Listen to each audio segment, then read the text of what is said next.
Hello team. Well, each year Australian seniors tennis has a championship, a teams championship in different states. This year 2025 it was in Adelaide. Now you can fly to Adelaide, you can probably drive to Adelaide. I decided to ride to Adelaide just for something a bit different. Hey, first day was fantastic. Unfortunately it did get up to over 40 degrees, which wasn't so fantastic. But getting an escort straight into Norseman was pretty good by Mr. Plod. Thank you, Plod. There you go, how's that? 50 kilometres east of Baladonia, because Fraser Range was closed, so I'm sort of stuck here in this beautiful little spot here, and a nice sunset as well. Now it gets dark pretty quick here, so I'm going to start eating now. Got a bit of packing up to do as well. There you go, day one done and survived. Day two saw me on the air highway, of course, passing many of these things, cars, lots of caravans travelling, and meeting this fellow Wayne from Wongan Hills. Nice fellow, Wayne. Yeah, there's heat, mate. It's coming. So yes, I rode with Wayne for many hours that day, pulling into Medora Pass where we fueled up before heading off further.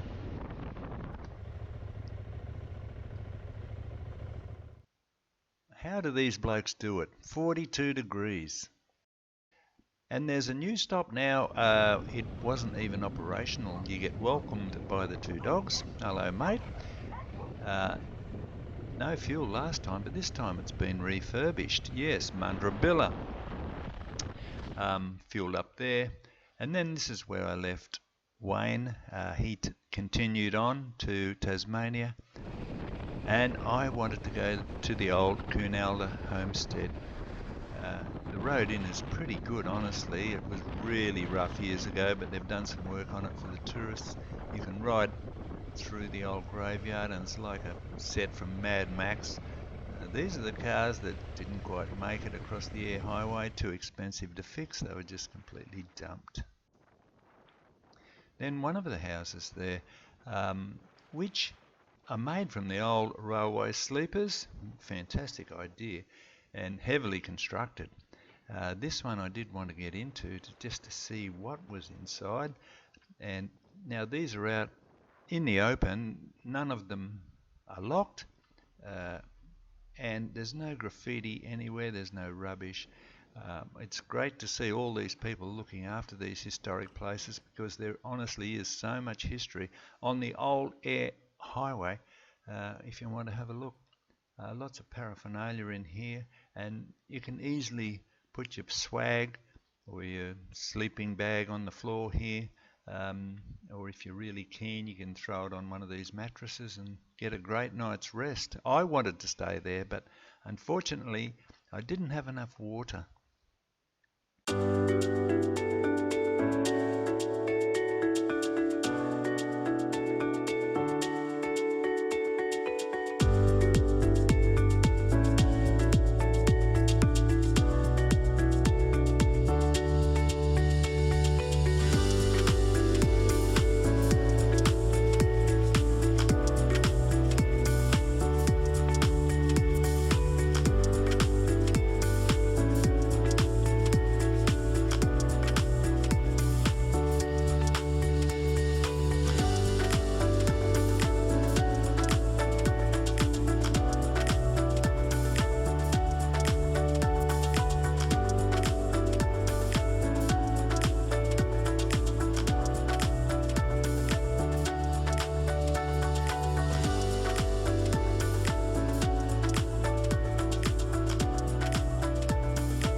You can just imagine the relief this place would have brought in the 40s, 50s and 60s as you travel through. Now I know they've put a new roof on the old homestead, so it was a fuel stop with a little sort of repair garage in the foreground there. But the building itself seems still intact, which is really good to see. You can book a night's camp here as well. And the old homestead, again, made by the old sleepers. Maybe it's a modern more clad with the old sleepers, I'm not sure. But there's about 8 rooms here. So in the old days, okay, you pull in, have a shower, wash the dust off you, and book one of these rooms to keep down for the night.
Yeah, there's definitely some interesting old cars here. Most of them are Holdens and Fords, I suppose.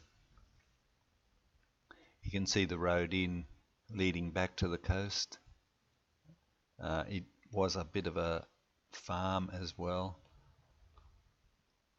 There is some odd cars here though, makes that you just think, man, how the hell would people even try to cross that old Nullarbor in some of these cars? I can see a little Mini there. Very brave person indeed.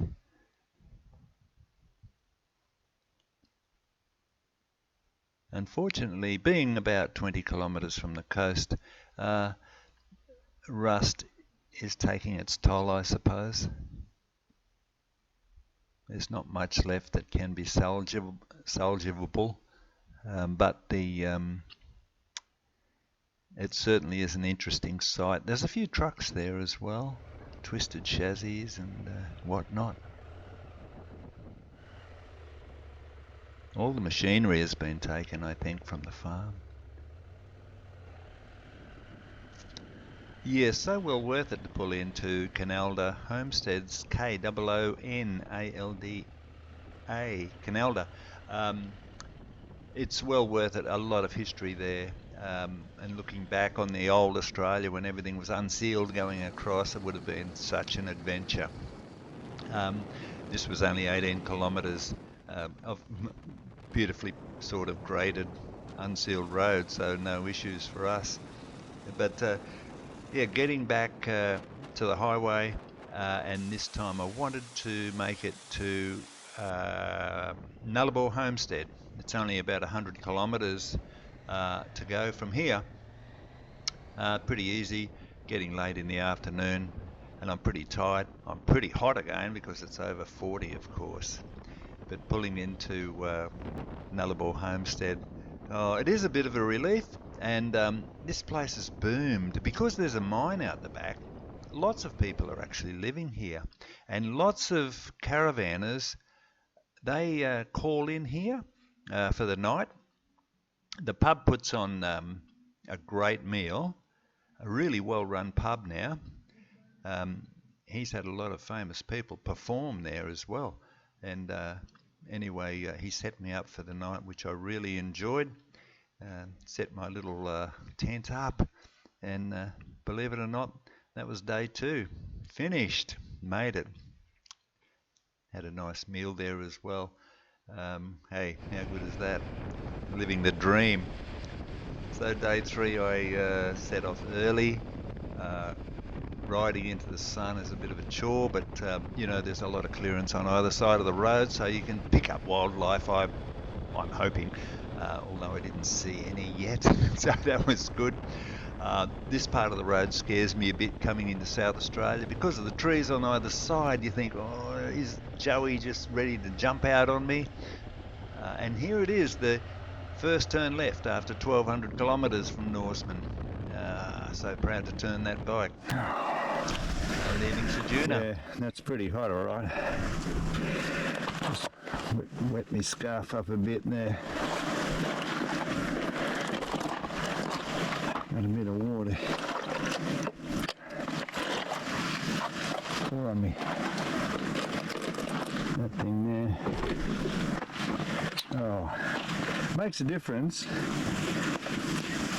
It makes a difference for a little while anyway. You know, it doesn't feel like 40. Feels quite cool for a little while, really. Beautiful. So, yeah, all we can do is keep going. 40 degrees with a bit of a breeze, although I think the breeze has dropped off, so I'd say that's an improvement. But still, yeah, it's quite warm. So, oh yeah, I've wet my chest. I've got my summer jacket on, so you know it's just going to be aired out, I hope. I'll put this helmet on.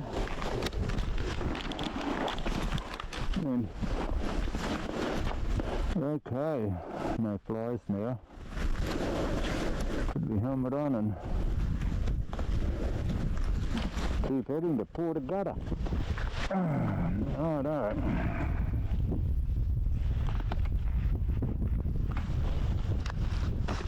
All good. Yep, nothing's going anywhere. Even better. Okay.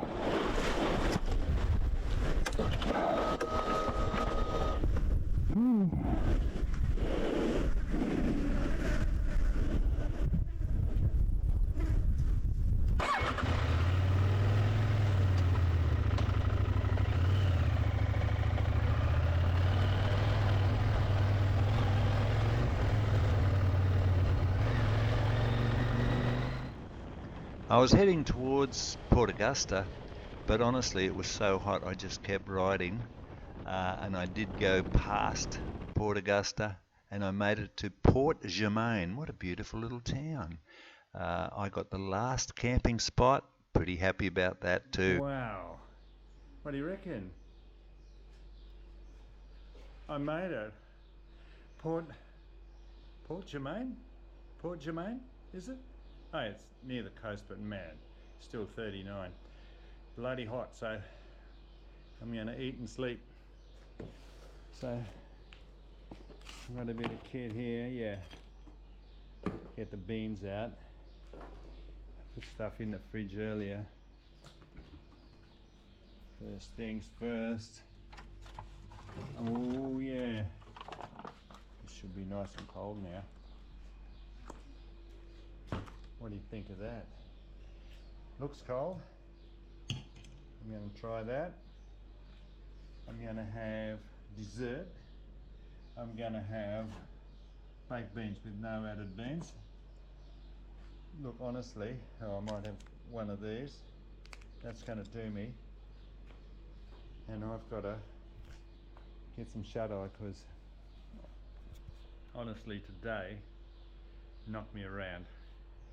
It was 42 degrees today for over half the day.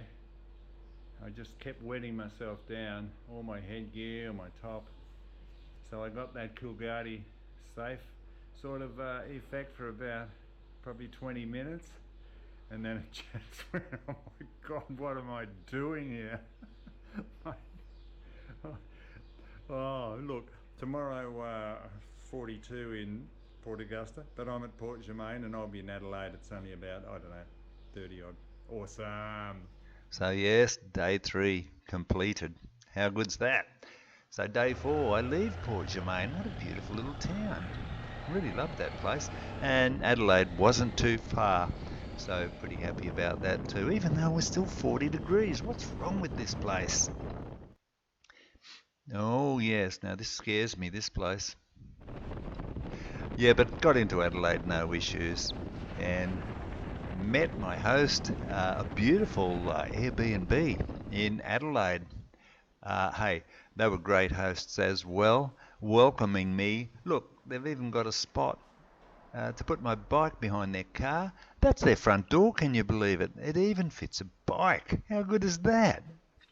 And the bottom floor is their like garage, locked up garage, so felt really good about that. Fantastic, I reckon. Really nice of them to let me do this. Park the old monster there. So 3.5 days to Adelaide. How good is that? So this is what I rode halfway across Australia for. The tennis. And going to some of the venues, look at these beautiful streets you ride down. Adelaide has got a lot going for it, let me tell you. This being the main tennis centre, we played here twice. Now, the seniors, believe it or not, start at years 35 and they go up to 80 plus. And watching some of the 80 plus year olds, I learned a lot just watching those guys. Very clever. They've played tennis all their life and they're still quite active as well. So our team, yeah, they could probably pick up a few pointers from the 80-year-olds. Hey, we had some fun. Um, these courts, believe it or not, they're used as hockey as well. So there were lots of sand on them and really, really soft courts. Uh, so our team consisted of the ACT guys. Um, and the fellow there at the net, he spends every year of his life coming to tennis seniors competitions around Australia and New Zealand, and him and his wife treat it as their annual holiday. So how good is that? Turning a holiday into tennis. Hey? I walk home from the tennis centre. How good is this walk? Adelaide is full of these beautiful green belts around the city. Hey? Aren't you gorgeous? No, I'm not going to give you anything. You got to go and find your own, okay?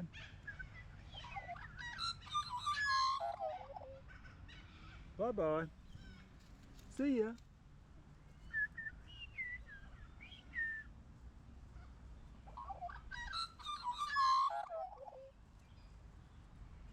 Oh, I love. Hey, how good's that?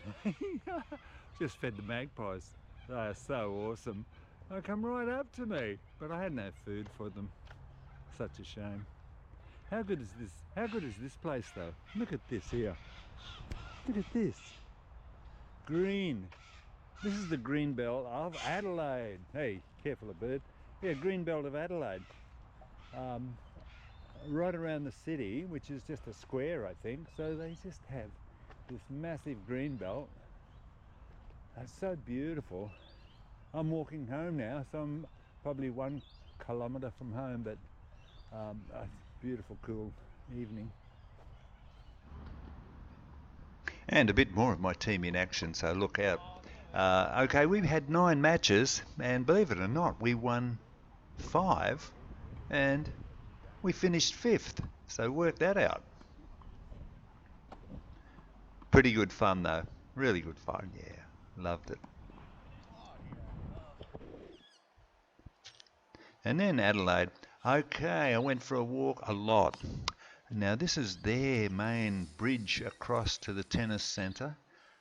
Look at this here. They've got a beautiful bar there, the Tap House. This is their big casino. Of course, that's usually the most beautiful building in town, casinos. And I wanted to go across the bridge to the tennis centre there, which I eventually did. Hey, what a venue that is! How good is it? It's not fully enclosed like ours, so you can see the sunset there. Did see a bit of an awesome match between the two ladies too. Vukic, I think, won this one. Just fantastic.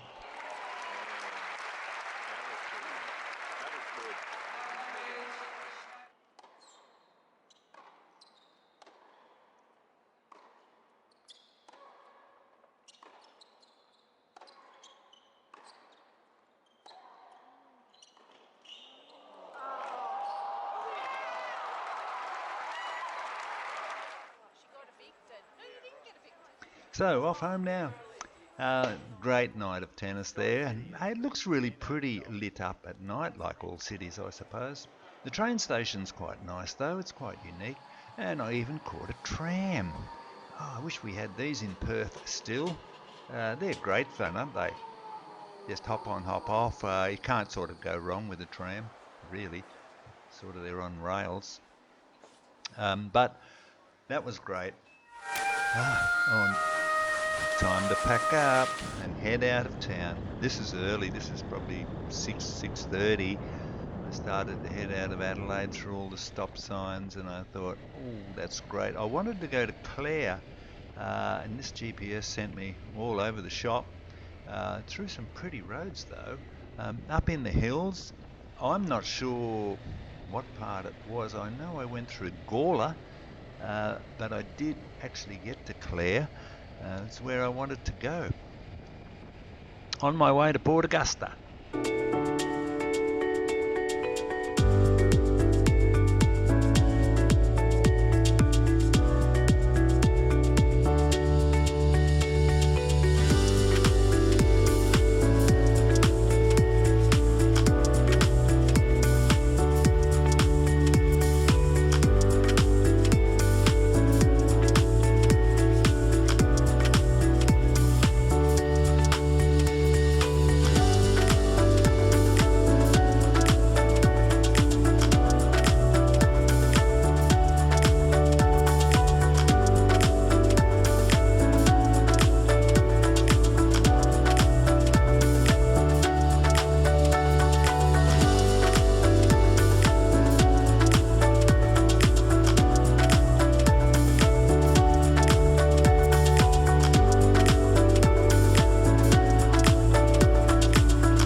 Yeah, so after the beautiful rolling hills and up and down those nice little roads for a change, it was back to the more mundane riding of getting to the Clare Valley.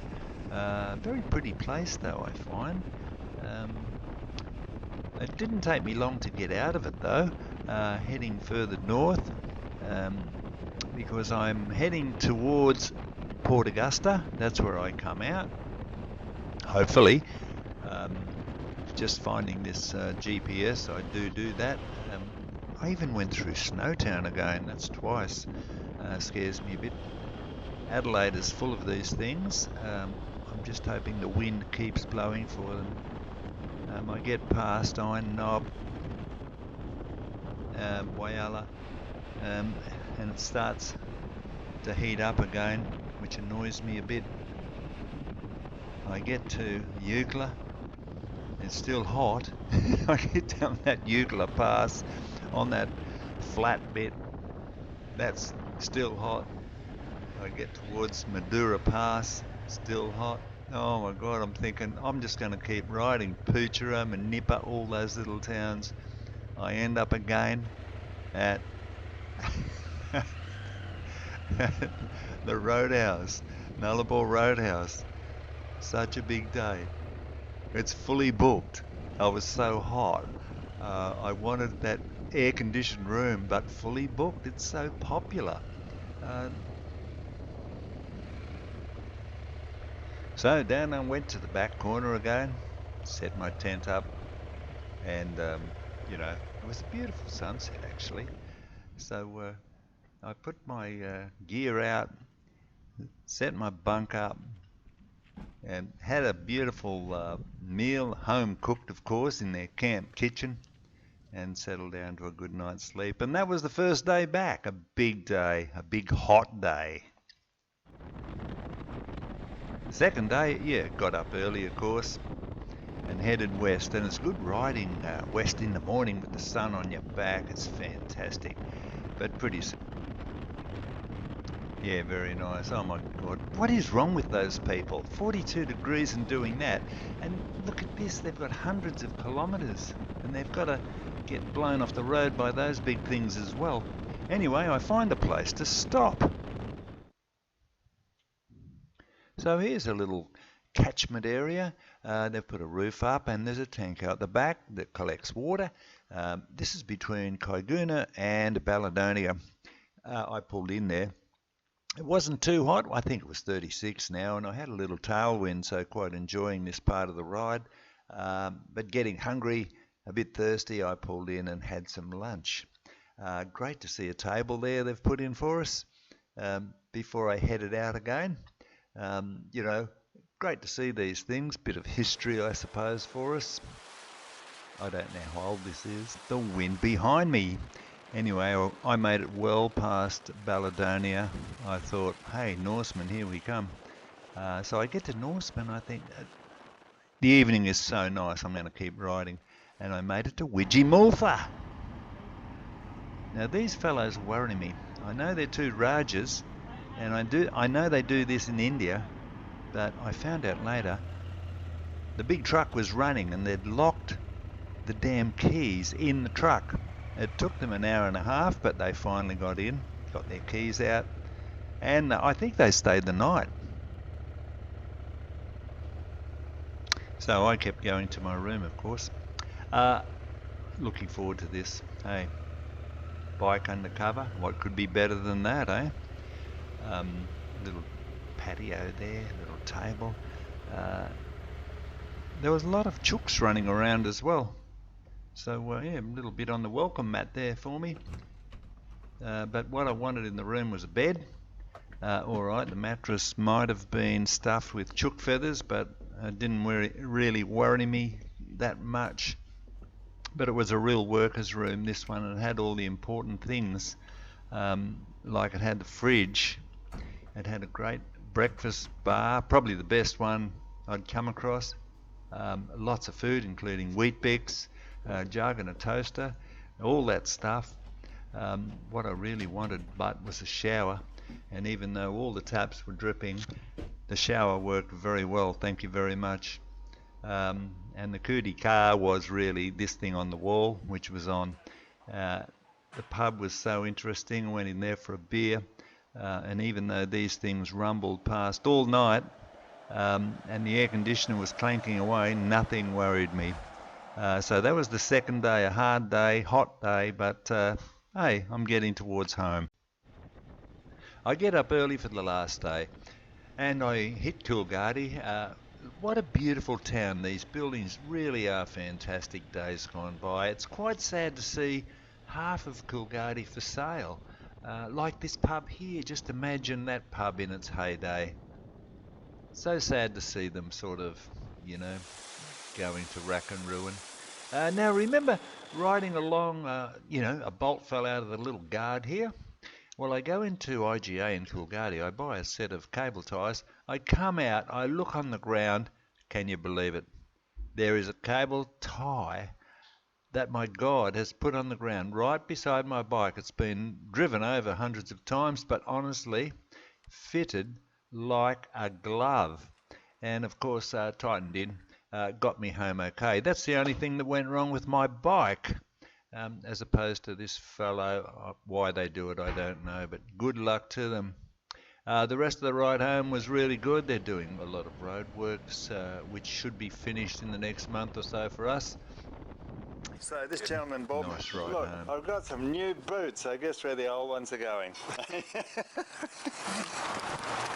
Yes, they were the only casualties of my ride really, my boots, so I picked up a pair on the way home. Goodbye boots. Not made for walking anymore. So that was it. 6.5 days of fantastic riding across the country again. Now, next year, believe it or not, 2026, will see me on the Gold Coast at the Australian Teams Carnival Championship. So look out for that. Will I ride or will I fly?